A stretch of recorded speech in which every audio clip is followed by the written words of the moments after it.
চাষি প্রতিদিন তার জমিতে কঠোর পরিশ্রম করে চাষবাস করে।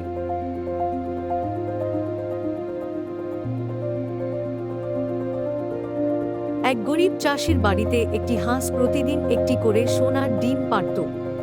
সোনার ডিম দেখে গরিব চাষির খুব আনন্দ হল।